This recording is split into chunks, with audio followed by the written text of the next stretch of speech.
mad as hell, and I'm not going to take this anymore! So you guys are in for a treat. This is your, actually, it's not your run-of-the-mill episode of Adaptations. It's me and my chief of staff, Jen, and our strategy intern, Lauren, both proud Gen Zers in their early 20s. I feel so old. We just sat down for a regular conversation about all the things. No agenda. It was fascinating. Obviously, I'm channeling my inner Gen Xer, get off my lawn, I miss the 80s vibe. But it was an incredibly thoughtful, disciplined exercise in when you have real conversations with real people about real things. It was a hoot. And just for fun, their combined age is less than mine. So without further ado, Gen X meets Gen Z right here on this episode of Goddamn I'm Old. But it's a privilege to be old. Let's get started.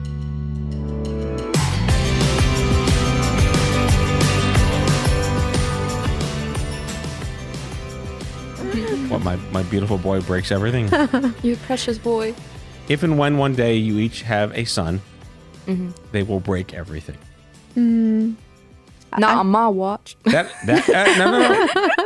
Old man Matt right here, I'm going to guarantee you, the day either of you lovely humans are bestowed with a son, they will ruin everything, and they will be the cause of and solution to every problem you have.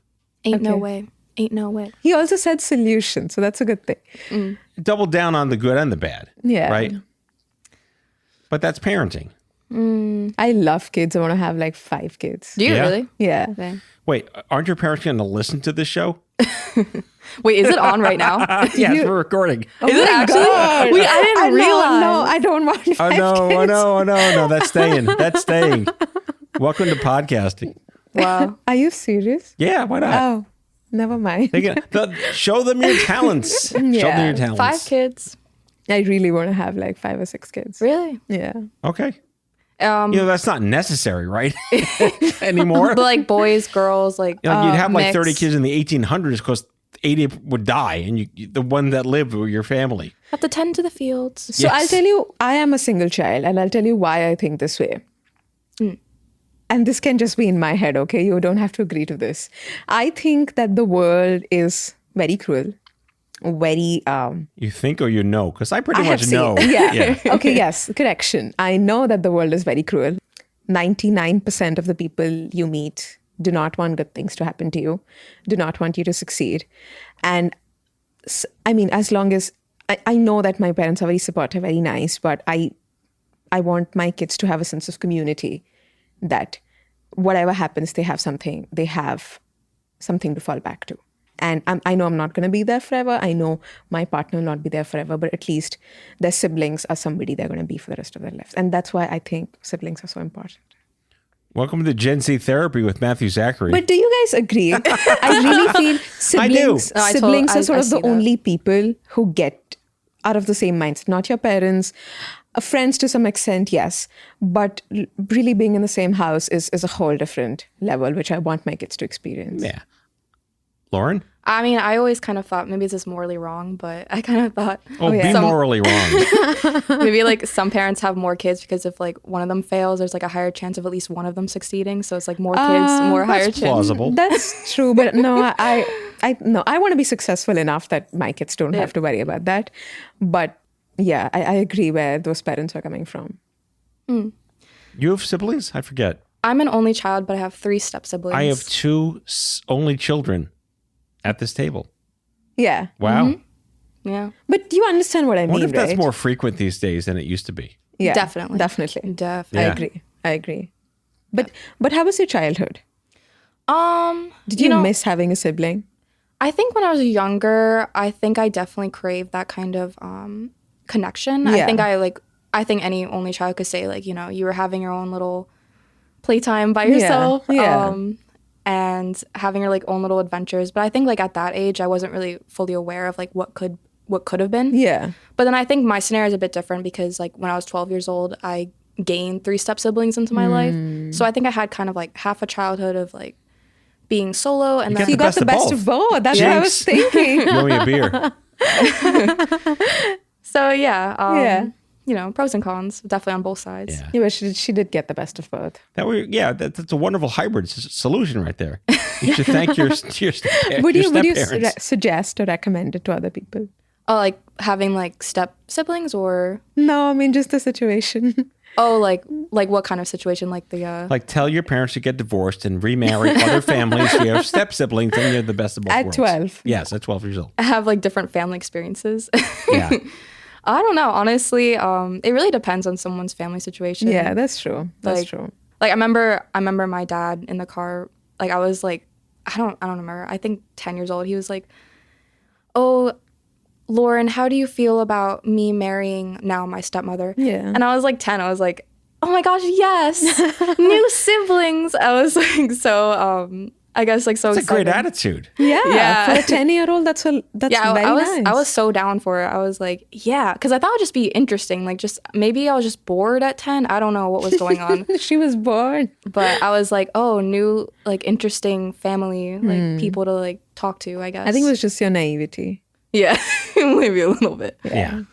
Well, there's the expression, which is you can pick your nose, you can pick your friends, but you can't pick your family. Right. Yeah. And sometimes it's a blessing and a curse. Yeah, Definitely, that's true. that's true. Do you have siblings? I know you have siblings, right, I Matt? have a younger brother. His name is Ben, Okay. and he's a great guy. We've had a stressful relationship over the last 48 years, Oh my god. but we're amicable. Things are wonderful. I have a nephew and 2 beautiful nieces. Oh, wow. They live near my parents in South Carolina. Nice. Wow. So shout out to them if they're listening. They might not be because it's been a while, but there's a lot of love there. That's nice. Yeah. That's good. I know not every sibling relationship is It's the perfect. best, yeah. I think people kind of expect, oh, you must, you know, love your family and do everything by them. But I have a lot of friends who, you know, have struggles with their siblings. Yeah, that's true. But, you know, like even my own mother, like she had like a sister that she'd not talked to for like decades. But, you know, it's kind of funny how things work out. I think definitely the people who keep in your life is a choice at the end of the day. Yeah. Well, Jen, you freaked out when I told you I have friends from like first grade. Yeah. In fact, I got a bar mitzvah invitation to my friend from first grade's son who's turning 13 next year. Can you tell me in which year you were in first grade? I was in first grade in 1980 and 1981. Wow. So my friend Jen, another Jen, you can never have enough Jens.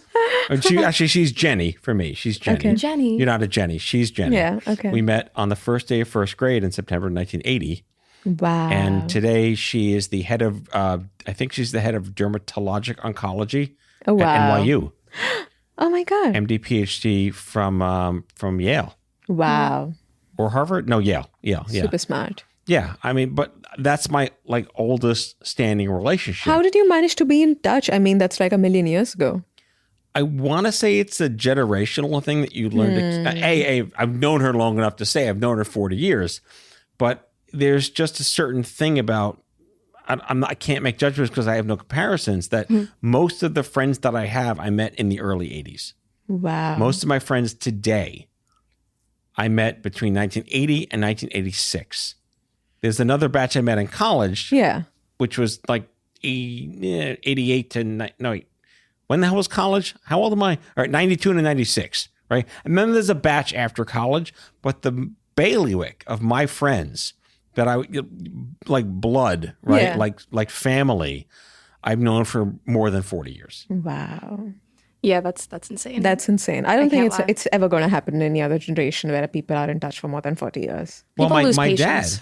my dad was friends with kids he met in Hebrew school in the 1950s, right? And he's still friends with them today. Yeah, I mean, you've heard my Uncle Jay story. We Yeah. can Google my Uncle Yeah. Jay story. Yeah. And we're going to get to it. And Jay's alive. Jay's in New Jersey, and he talks to my dad every day. So Wow. yeah, You know, I will say something about our generation, Gen Z, is that, and I keep seeing these articles pop up so much. It's definitely rage bait for a lot of people, I would assume, but it's all this thing of how Gen Z are much more quick to cut off family members Yeah. and friends.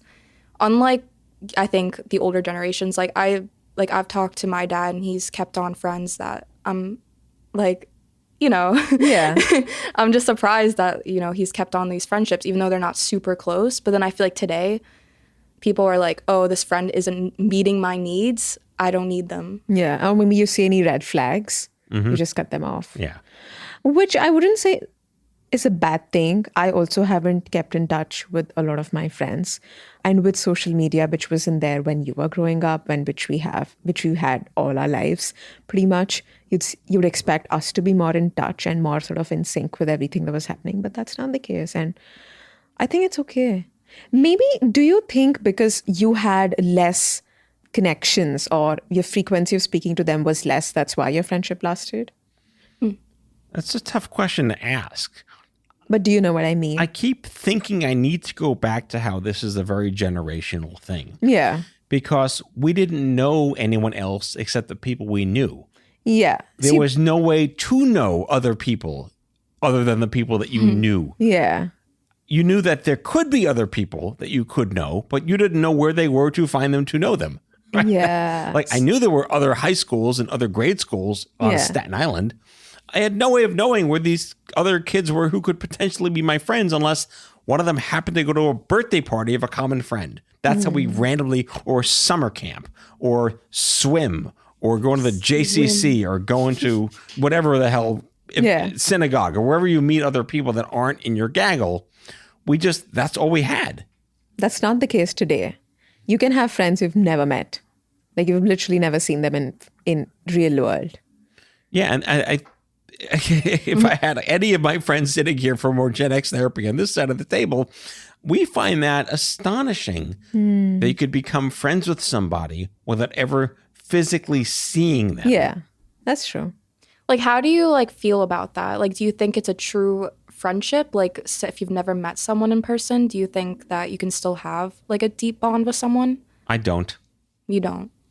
Maybe it's because I never have, but I've always I don't want to feel like I have a connection to somebody that I can't physically see in 3 dimensions, or shake their hand, or give them a hug, or feel the emotions. That's why this show, my on-air presence, has been physical, a real studio with real people, because I was forced, like everyone else during the pandemic, to go to Zoom for podcasting, and that's not really fun because you lose out on the humanity, the experience, the energy, the karma. You're with another person of your species in that room. I don't know if I could ever feel a connection to somebody like that if I've never met them in person. Yeah, like I won't lie, like my freshman year of college, all the classes were on Zoom. It definitely was a much more lonelier experience than like compared to the rest of my college years, because it was just roll out of bed, turn on the Zoom. Oh, I'm suddenly in chemistry class. And then everyone is like, oh, must we turn on our cameras? And then you're forced to turn on your cameras or you're going to get like an F for participation. And then, right. And then you're like sleepy half the time and you don't want to be in that class. Can I tell you this incredible life hack my son did during the pandemic with the Zoom meetings? Oh, God. So he took a screenshot of himself frozen. Yeah. He's like, and he used that as foul. a profile picture in a Zoom meeting. So it just looked like he was permanently frozen. He's very smart. And he turned his camera off, so his profile picture looked like it was frozen. How many people were in that class? Probably 30 or so. So it was very obvious that he was doing that. And the teacher cannot pay attention to every single one of them at all times. No, they can't. They can't. Yeah. They can't. And my daughter did something really unique to her. She's divergent and she's a brilliant and amazing. And you'll meet her. She was triggered. I don't mean triggered like ooh, but there were kids in her class on the Zoom that were like acting up visibly. Right? They weren't paying attention. They were picking their nose. They were just doing stupid things and moving around.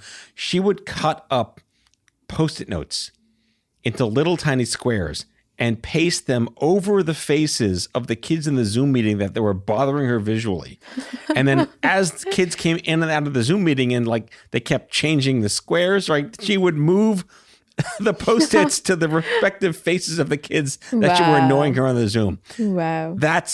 I don't know. There's something special about that. You must be quite the criminal if you're like having to like be blocked out on someone's laptop. I know. I feel sorry for her. Oh, you'll meet her. She's the sweetest thing in the world. Yeah. She's so damn smart. She's just so damn smart. But yeah, which also goes back to how I know a lot of people. Fortunately, I don't know a lot of people that are divorced. The majority of my friends that I've known for 40 years are all still married. We're all still doing fine. There's something karmic and there's chemistry. Yeah. Where something is going on. We're all happy, whatever married means after the 30-something years we were married. But we are astonished at the people we do know who happen to be single, whether it is a random divorce or, you're bereaved or whatever. Yeah. How do you meet somebody on a phone, on an app? Like, I would rather meet somebody in a bar and know immediately that I don't want to be with them than be allured by I'll say the verisimilitude, right? The image of a brushed up Photoshop profile image where you could say whatever the hell you want about yourself. Yeah. And I can't judge you right away. But I mean, I understand you feeling apprehensive about that concept, but online dating is very, very Like, it's relevant. rampant. Like it's so big right now. And I know. Oh, I'm not denying it. It's a $1 billion industry. Yeah. And I know people have actually found like love and gotten married and are touchwood living the best lives. But I do understand where you're coming from, that it's also a little scary that somebody can paint a whole perception that can be completely false. Right. And you can never click with them in person. But there's also a flip side to it, that people are very happy and finding love beyond their just physical boundaries. Yeah, and people are finding love through World of Warcraft. And The Minecraft Diaries. So Yes. I actually saw a startup idea where you are matched to other people who have the same Trader Joe's grocery list as you. No. that's sick. Yeah.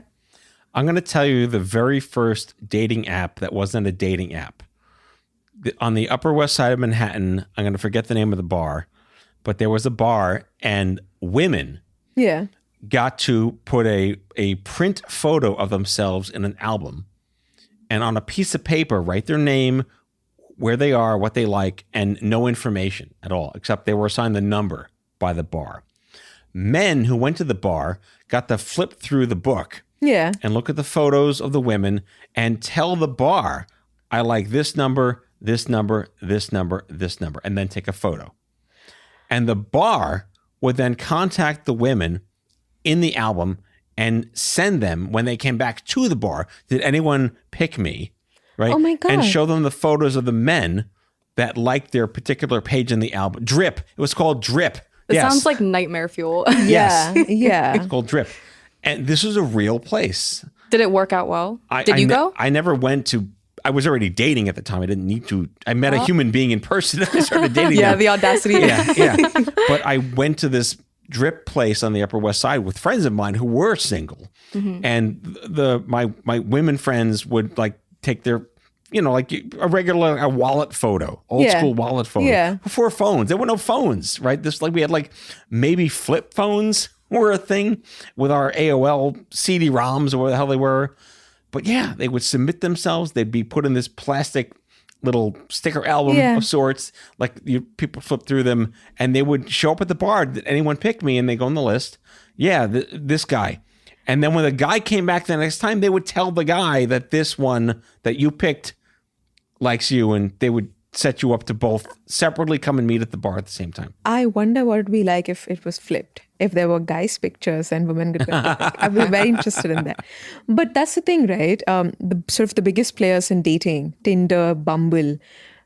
The reason Bumble is so successful is because it did the complete opposite. Rather than giving the first, what is it called? I think it's the first move advantage. It's only given to women. Only a woman can text you first. Oh. You cannot text a woman saying, hey, I'm interested. You want to talk? No. Only women can write That's to you. like on Hinge, I believe. That's on Bumble. I've never used Hinge, so I don't know. Is it on Hinge? Oh, no. It's a foreign language to me. Actually, no, it's Okay. not on Hinge. Hinge is another interesting dating app. Yeah, it is on Bumble. Yeah. You're right. Yeah. Just remember when like Match.com and JDate were the only things and like, okay, let's do I that. don't think anybody uses Match.com anymore. We got mail or whatever. AOL. Oh my But I'd God. be very interested if they flipped it. We could go all about how creepy the AOL chat rooms were in the 1990s. Yeah. Anyone listening from those eras are going to cringe because we used to have a saying called ASL. Right. A/S/L. You basically didn't even say hello to people in chat rooms. You would find anyone at random and you would click on their thing. A bubble would come up and you say ASL. What does that mean? Age, Oh, I know. sex, language. I thought it was location. Oh, you're right. Yeah, I'm a even bad I Gen thought Xer. No, the Age- only reason why I know this is, do you know, this was really popular and it got actually removed. Is something called Omegle, Oh, yes. or Omegle? Omegle. Do you I don't know know how about people it? say it. I think it's Yeah, Omegle. it's Omegle, Age, yeah. sex, location. There. Yes, of course. Omegle is really And cool. then you would say, 26 female Hoboken. And if you didn't live in Hoboken, you just didn't respond. Right? You just find somebody else. What if I lived in New York, but I said I lived in London? They want to know. No one wants to talk to you unless it matched. Literally, you have to hit like the jackpot. Like Wow. 24 male Roswell, New Mexico. Oh, I'm here too. Wow. Yeah, if you say anything that's not F for female, you're out. Yes, exactly. It's almost like swiping right and left. Yes, it's literally that. Very, very creepy. It's very dial-up gross. Cringe. I will say. Like me and my roommates used to go on there in college, like when we're bored. Yeah. Yeah. Like I've done meanwhile, that we're not too. like going out, but we're like literally just going on stupid Omegle, but And just talking to just like randos. strangers. Have you done that? Have you used Omegle? Why would I do this? It's just fun. Okay. Don't do it though. Don't do it, It's not actually. there anymore. They All got right, rid wait, of it. we're going to take a break and I'm going to use Omegle. Okay. And we come back, I'm going to tell you how horrible it was. So we'll be back after this message from AOL.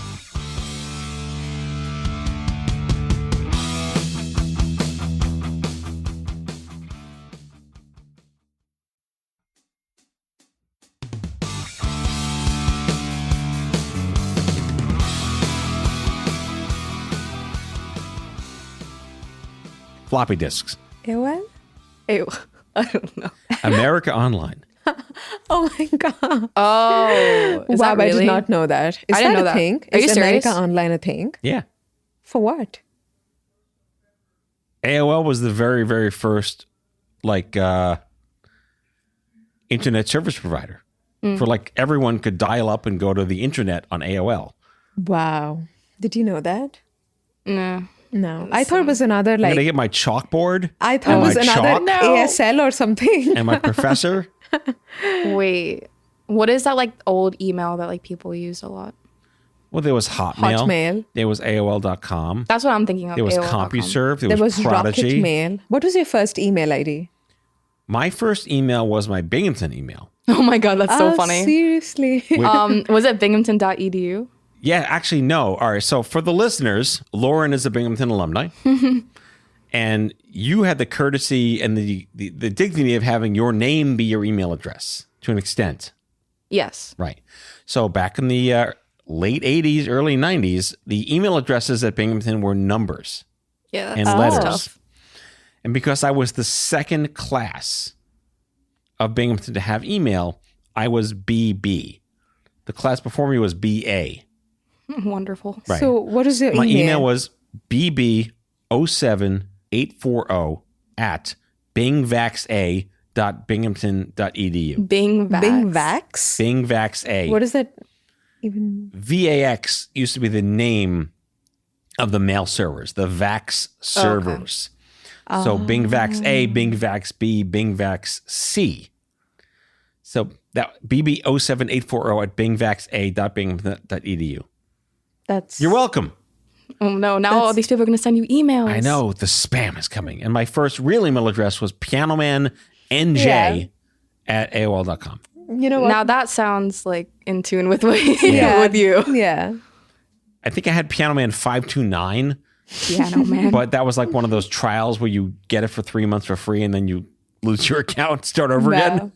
I know a lot of friends had Rockstar, Punkstar, Yeah, that's so real. Rockstar, 311. Wait, what was your first email address? Oh gosh, something ridiculously cringy. Did your parents make it for you? Oh, you know what? My dad did make my first email. I'm not gonna say because I low key still use it. Okay. My first email was Jenisa at rocketmail.com. Rocket Mail. I don't think it exists anymore. No, What probably if it not. does? Now you're gonna get all these No, emails. Yahoo bought it and killed it. Is Oh, there that's a Hotmail in India? No. It's only in India? No. Okay. India is very digital, so we use pretty much everything that Okay. everybody else uses. It's a super tech country. yeah. Yeah. Digitally, we are pretty, and the internet is so much better in India. I cannot even begin to talk about it. It's just I went to visit Google headquarters in Here Silicon in- Valley in Oh, wow. 2009. Yeah. Really? And their bandwidth Yeah.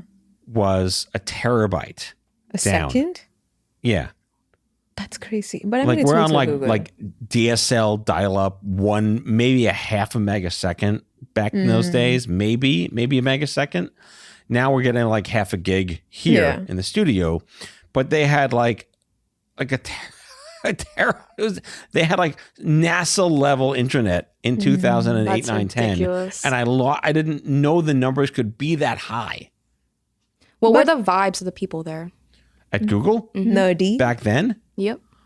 It was a different vibe. Nothing was evil back then. It was very, very innocent days of the startup internet world and digital health, and everything was just so like bright-eyed and bushy-tailed. We had no idea. Aw. There were no haters. Haters. You There was know, no there were no cancel culture? bots and tropes and Bots. trolls that didn't exist. It was just this wonderful little like frolicky wonderland utopia of everything's going to be fantastic. Wow. That seems so unrelatable to me right now that, come on, it has to be a movie or something. Yeah, that's a That cannot be true. they're listening, being like, "We're What do you coming mean for you're not you." getting cancelled? Canceled? Yeah. Where?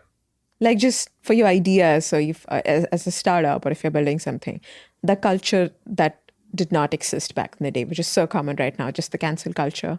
Well, I have. That's a whole other podcast. I need Oh, bourbon God. for this content. This is such a Gen X and Boomer sort of reactionary. We're so sick and tired of people feeling too much about things that shouldn't bother them. Yeah, it's ironic. I feel like the past generations are like, we need to have more empathy. We need to have more empathy. And then I feel like now people are like, okay, less empathy, less empathy. Right. Look, you're going to get me on my get off my lawn, height. I think there's only one real thing that would have, and thankfully I'm in a good spot. I haven't done anything accidentally to be cancelable or whatever. I also work in healthcare. You can't really hate somebody like me or the thousands of me's that are here to help everyone get unfucked Yeah. from cancer, right? That's true. Like we're good people. We're not here to piss you off. We're here to help you, right? Not being invulnerable per se. But if I had to pick one thing, Yeah. and I want your reaction to this, Yeah. because this is the Matt Talks to Gen Z show, right? Is just because you might find it offensive doesn't mean it is offending.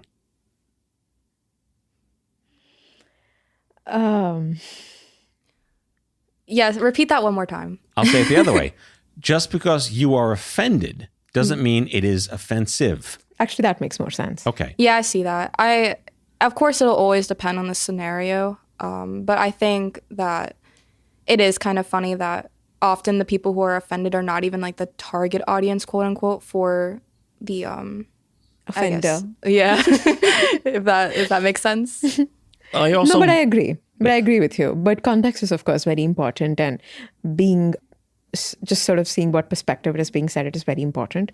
But just because, you are getting offended doesn't mean it is offensive. right. But again, context really is that I'm aware that the reason I feel that is a conversation that probably shouldn't happen is because I'm being told by the media what to think. Because it's feeding me what it knows will rile me up. Versus 20 years ago, where we found the information we wanted by being objective and appreciating that there's a rational way to understand where things are coming from and how you process them to absorb and just gain knowledge. I think I really agree with you.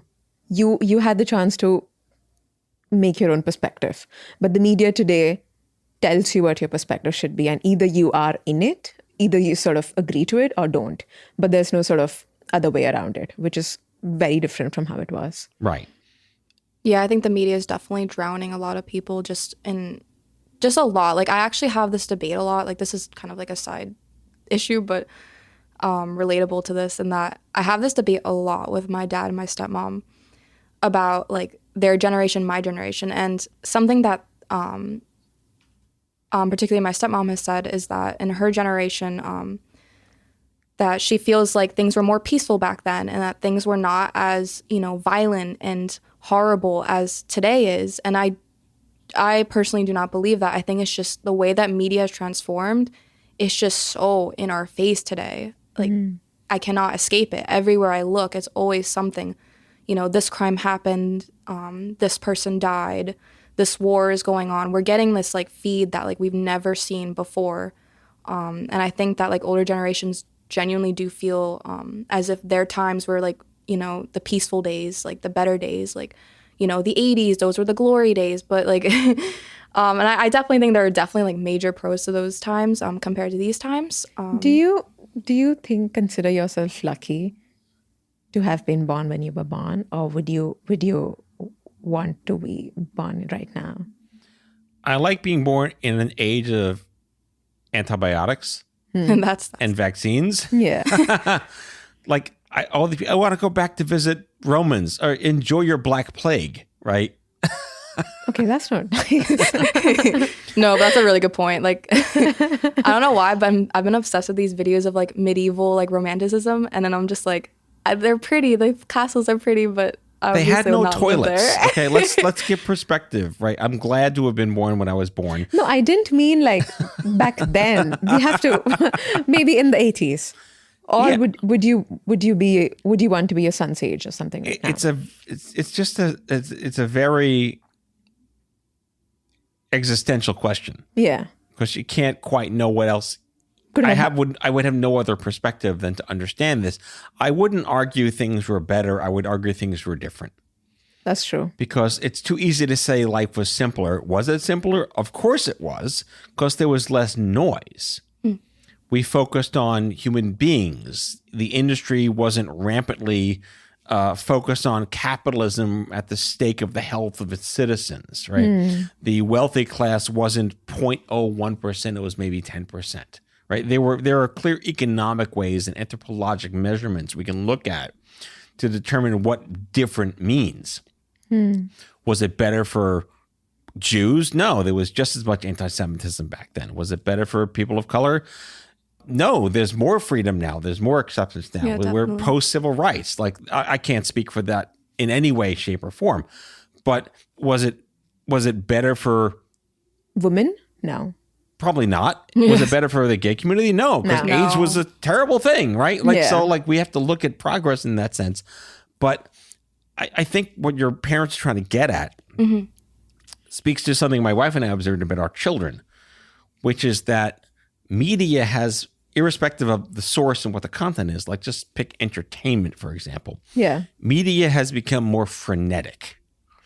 Whereas what does my that mean? children, What does that mean? I'm getting to that. My children have a hard time watching movies from the 30s, 40s, and 50s because they're too slow.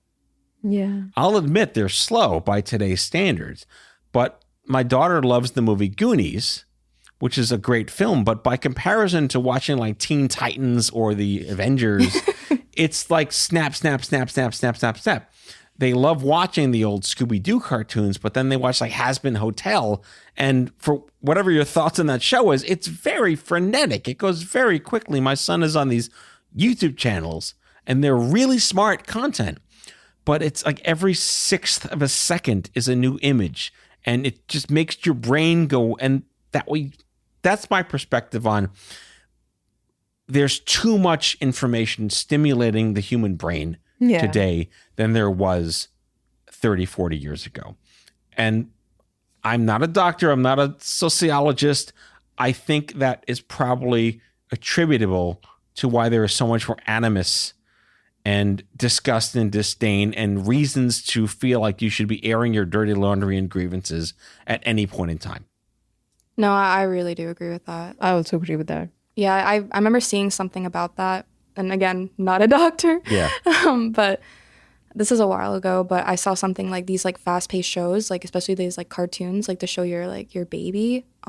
It's like the way that they're like fast-paced, it's almost like similar to like the high that you would get from cocaine. It's just like in your mind, like the way it's like stimulating your mind. And it's like it's a drug at that point. And I think like even me, like I feel like really off like being on, like it's really hard because I think there are some really great positives to TikTok.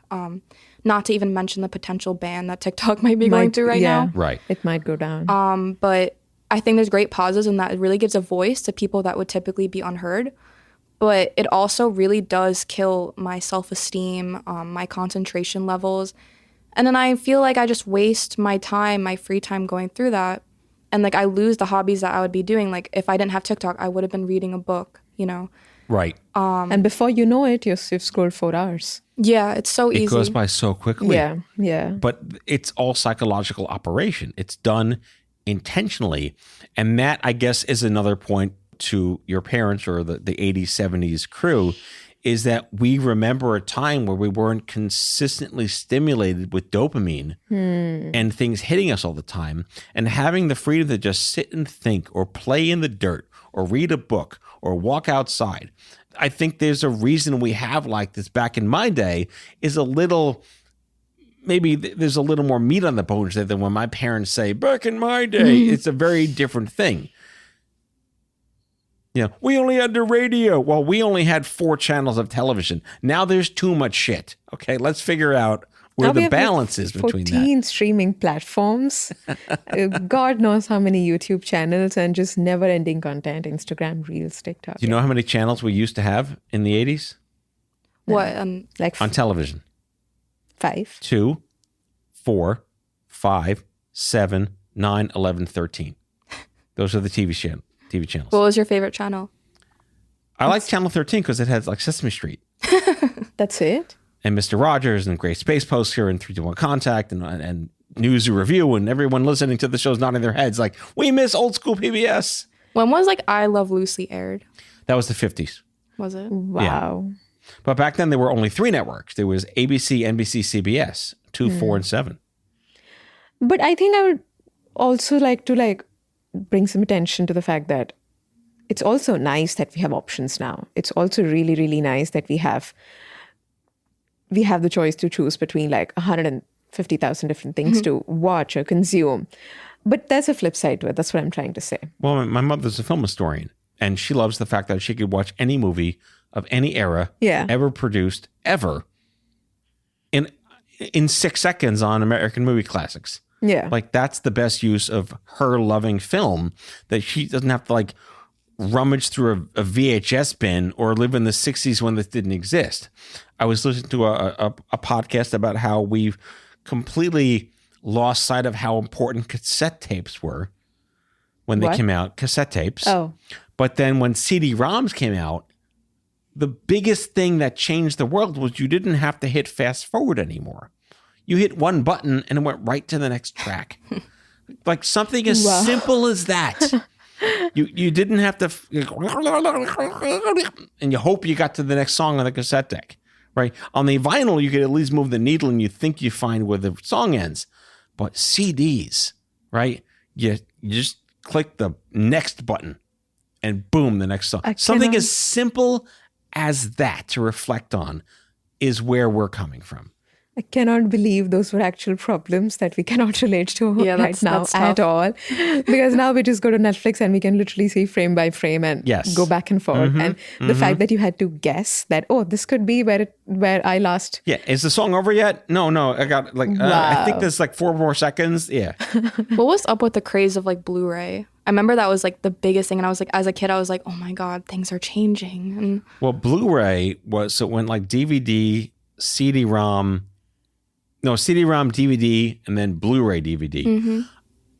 I never bought Blu-rays because by the time that they mattered, you could stream shit in different places. I think the point was that Blu-ray could have more data on it. So like it was the same size as a DVD, but it had more storage. So they could add more bonus features to the content on the disc. I think that's it. This is a special announcement from me, Matt's producer Kyle. With all due respect to my friend and staunch Gen Xer, Matt Zachary, he is dead wrong on this. Blu-ray was the first form of take-home media that let people watch content in 1080p high definition. DVD is only capable of 480i standard definition, aka what really old TVs used to show. Blu-ray can have up to 20 times the data storage of a DVD and has several times the data bandwidth. It is also capable of 4K content, and it will look much better on your sexy new TV compared to streaming. While Blu-ray's vastly superior quality won't matter compared to streaming it if you're just watching reruns of 90s sitcoms, it is a night and day experience when you're watching big-ticket stuff like Lord of the Rings or Apocalypse Now on a nice TV. That is all. And now back to your regularly scheduled program. Yeah, that's so weird to me. Because I remember like even back then I was like, I don't even know why we have this versus like normal, like the normal movie like DVDs. And then I mean, another fascination that I'm sure you'll be thrilled by is the day that Apple decided we're not using floppy disks anymore. Apple introduced the iMac, the original iMac, in 1998, and it did not come with a floppy drive. And the world lost its shit. How the hell can you exist on this planet without a floppy drive? wow. And it had a CD-ROM drive, a really slow one. But they forced the obsolescence that was coming. And today, we don't even have CD-ROM drives on our computers anymore. Yeah, it's true. Or in our cars. So I this is why I think my generation thinks with an odd perspective on today's freneticism. It's not about the politics of it. It's not about X, Y, and Z. My son, God bless him, after school, he goes out every day with 8 friends and walks around Brooklyn. 8 friends. They don't go into like a dungeon and play Minecraft. They don't, stare at YouTube channels all day. They walk around Brooklyn. They go to the park. They throw a ball, and then they come home all stinky. Right? What if they're like bringing all their laptops to like the park to play Minecraft?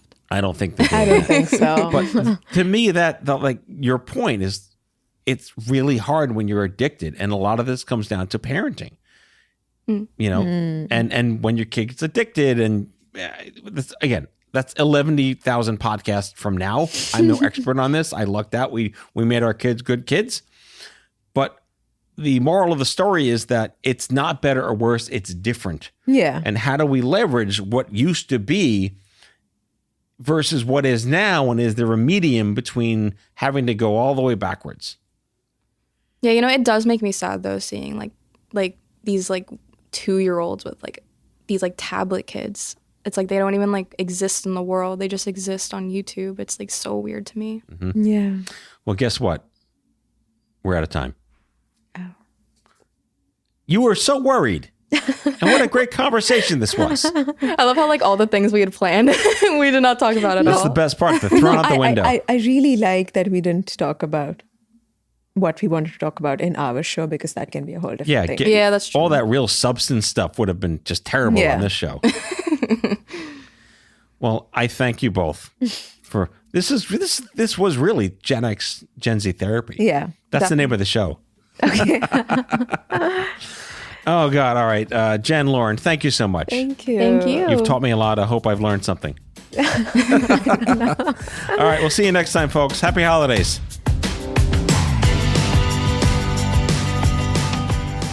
Out of Patience with Matthew Zachary is a production of Matthew Zachary Worldwide. The executive producer is Matthew Zachary. It is mixed and edited by Kyle Moore. If you like the show, ratings and reviews are always welcome wherever you get your podcasts. If you have guest suggestions or would like to learn more about sponsorship opportunities, email podcast@matthewzachary.com. For more information about Matthew Zachary and Matthew Zachary Worldwide, visit matthewzachary.com.